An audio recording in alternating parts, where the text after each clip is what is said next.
રોજ સવારે અને સાંજે શ્રી નારાયણ કવચનો પાઠ પૂરેપૂરો અવશ્ય સાંભળવો. સાથે સાથે કોમેન્ટમાં ઓમ નમો નારાયણ અવશ્ય લખવું. શ્રીમદ ભાગવતના 6ઠ્ઠા સ્કંધના 8મા અધ્યાયમાં શ્રી નારાયણ કવચ ત્વષ્ટા ઋષિના પુત્ર વિશ્વરૂપ ઇન્દ્રને કહે છે. વિશ્વરૂપ કહે છે, જ્યારે ભયનો સમય પાસે આવ્યો હોય ત્યારે મનુષ્યએ હાથ પગ ધોઈ આચમન કરી ઉત્તર દિશા તરફ મુખ રાખી શ્રી નારાયણ કવચનો પાઠ કરવો. જ્યારે ભય આવે ત્યારે શ્રી નારાયણ રૂપ નામ બખ્તર અવશ્ય ધારણ કરવું. હવે આપણે નારાયણ કવચનો પાઠ સાંભળીશું. ગરુડની પીઠ પર ચરણ કમળ ધારણ કરનારા, 8 સિદ્ધિઓવાળા, 8 બાહુઓવાળા અને તે 8 બાહુઓ વિશે શંખ, ચક્ર, ઢાલ, ગદા, બાણ, ધનુષ તથા પાસને ધારણ કરનારા શ્રી હરિ મારી સર્વ પ્રકારે રક્ષા કરો. જળમાં મત્સ્યાવધારી ભગવાન જલજંતુઓથી તથા વરુણના પાસથી મારી રક્ષા કરો. માયાથી બટુક બનેલા વામનજી સ્થળમાં મારી રક્ષા કરો. શ્રી વિશ્વરૂપ ત્રિવિક્રમ ભગવાન આકાશમાં મારી રક્ષા કરો. અસુરના અધિપતિઓના શત્રુ ભગવાન નરસિંહ સંકટકારક વન વગડાઓમાં તથા સંગ્રામ વગેરેમાં મારી રક્ષા કરો કે જે નરસિંહના ખડખડાટ હાસ્યના શબ્દથી દિશાઓ ગાજી ઉઠી હતી અને ગર્ભિણીઓના ગર્ભ પડી ગયા હતા. પોતાની દાઢથી પાતાળમાંથી પૃથ્વીનો ઉદ્ધાર કરનારા ભગવાન યજ્ઞમૂર્તિ વરાહ માર્ગમાં મારી રક્ષા કરો. પરશુરામ પર્વતોના શિખરોમાં મારી રક્ષા કરો અને ભરતના મોટા ભાઈ રામ તથા લક્ષ્મણ પ્રવાસમાં મારી રક્ષા કરો. અભિચારી વગેરે સર્વ ઉગ્ર ધર્મમાંથી તથા પ્રમાદમાંથી શ્રી નારાયણ ભગવાન રક્ષા કરો. નર ભગવાન ગર્વથી રક્ષા કરો. યોગના સ્વામી દત્તાત્રેય યોગ ભ્રંશથી મારી રક્ષા કરો. ગુણના સ્વામી કપિલદેવ કર્મના બંધનથી મારી રક્ષા કરો. સનત કુમાર કામદેવથી મારી રક્ષા કરો. હયગ્રીવ ભગવાન રસ્તામાંથી જતા દેવતાઓને પ્રણામ ન કરવા રૂપી અપરાધમાંથી મારી રક્ષા કરો.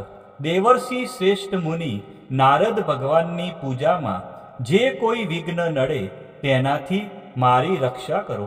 અને કૂર્મ અવતાર શ્રી હરિ સર્વ પ્રકારના નરકમાંથી મારી રક્ષા કરો.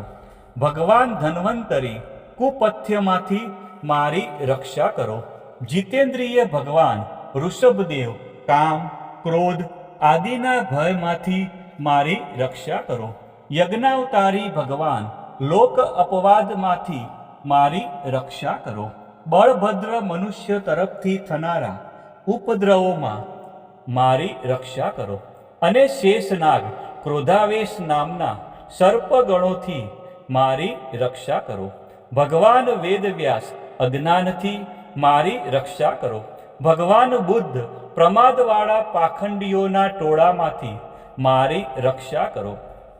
ધર્મની રક્ષા કરવા માટે અવતાર લેનાર ભગવાન કલ્કી કાળના મળરૂપ કળયુગથી મારી રક્ષા કરો. કેશવ ભગવાન પ્રભાતમાં ગદાથી મારી રક્ષા કરો. વેણુધર ભગવાન ગોવિંદ આ સંકટ કાળમાં મારી રક્ષા કરો. ઉદ્દાત શક્તિ શ્રી નારાયણ ભગવાન પ્રાહન કાળમાં મારી રક્ષા કરો. અને ચક્રધારી ભગવાન શ્રી વિષ્ણુ મધ્યાહન કાળમાં મારી રક્ષા કરો. મધુદૈત્યને મારનાર ઉગ્ર ધનુર્ધારી ભગવાન શ્રી વિષ્ણુ ત્રીજા પહોરમાં મારી રક્ષા કરો. બ્રહ્મા, વિષ્ણુ અને રુદ્ર એ 3 મૂર્તિવાળા ભગવાન માધવ સાંજ કાળમાં મારી રક્ષા કરો. ઇન્દ્રિયોના સ્વામી ઋષિકેશ ભગવાન પ્રદોષ કાળમાં મારી રક્ષા કરો. પદ્મનાભ ભગવાન કેવળ એક અર્ધરાતથી પહેલા કાળમાં અને અર્ધરાતે મારી રક્ષા કરો. શ્રી વત્સનું જેને ચિહ્ન છે એવા ઈશ શ્રી વિષ્ણુ પાછલી રાતે મારી રક્ષા કરો. તલવારધારી ભગવાન જનાર્દન મળસકામાં મારી રક્ષા કરો. દામોદર ભગવાન સંપૂર્ણ સંધ્યાઓમાં મારી રક્ષા કરો. કાળમૂર્તિ ભગવાન વિશ્વેશ્વર સૂર્યોદય પહેલાના કાળમાં મારી રક્ષા કરો. હે પ્રલય સમયના અગ્નિ જેવી તીક્ષ્ણ ધારવાળા ચક્ર ભગવાનથી મૂકવામાં આવે તો ચારે તરફ ફરીને અગ્નિ જેમ ખંડની ગંજીને તુરત જ બાળી નાખે છે, તેમ શત્રુના સૈન્યને તુરત જ બાળી નાખો. હે વજ્રના જેવા તીક્ષ્ણ સ્પર્શવાળા તણખાઓથી ભરેલી ગદા, તમે ભગવાનને વાલી છો. તમે કુષ્માંડ, યક્ષ, રાક્ષસ, ભૂત તથા ગ્રહોને ભૂક્કો કરી નાખો તથા શત્રુઓના ચૂરે ચૂરા કરી નાખો. હે પાંચજન્ય શંખરાજ, શ્રી કૃષ્ણ ભગવાને ફૂંકવાથી મહાભયંકર શબ્દ કરીને તેમના શત્રુઓના હૃદયને કંપાવતા રાક્ષસો, પ્રમથો, પ્રેતગણ, માતૃકાગણ, પિશાચ, બ્રહ્મ રાક્ષસ તથા બીજા ઘોર દ્રષ્ટિવાળા ને નસાડી મૂકો. હે તીક્ષ્ણ ધારવાળી તલવાર, તમે ભગવાનના હસ્ત દ્વારા પ્રેરાઈને મારા શત્રુઓના સૈન્યને કાપી નાખો. હે ચંદ્રમા જેવી 100 ફૂદડીવાળી ઢાલ, તમે શત્રુઓની આંખને ઢાંકી દો અને પાપી નજરવાળાઓની પાપી દ્રષ્ટિ હરી લો. અમને ગ્રહોથી, કેતુઓથી, મનુષ્યોથી, સર્પોથી, દાઢવાળા પ્રાણીઓથી તથા પાપોથી જે ભય થાય છે તે સૌ તથા જેઓ અમારા સુખમાં વિઘ્ન કરનારા છે તે સર્વે ભગવાનના નામરૂપી અસ્ત્રના કીર્તનથી તુરત જ ભય પામો. બૃહદથંતર વગેરે સામના સ્ત્રોતોથી સ્તુતિ કરાતા વેદમય તથા સમર્થ ગરુડ ભગવાન સર્વ સંકટોમાં મારી રક્ષા કરો. તથા વિશ્વકસેન ભગવાન પણ પોતાના નામો લેવા વડે સર્વ સંકટોમાંથી મારી રક્ષા કરો. શ્રી હરિના નમ, રૂપ, વાહન અને આયુધો સર્વ આપત્તિઓમાંથી મારી રક્ષા કરો. ભગવાનના મુખ્ય પાર્ષદો અમારા બુદ્ધિ, ઇન્દ્રિય, મન તથા પ્રાણની રક્ષા કરો. આ સાકાર નિરાકાર જે કંઈ જગત છે સર્વ ભગવાનનું જ સ્વરૂપ છે. આ સત્યથી મારા સર્વ ઉપદ્રવો નાશ પામો.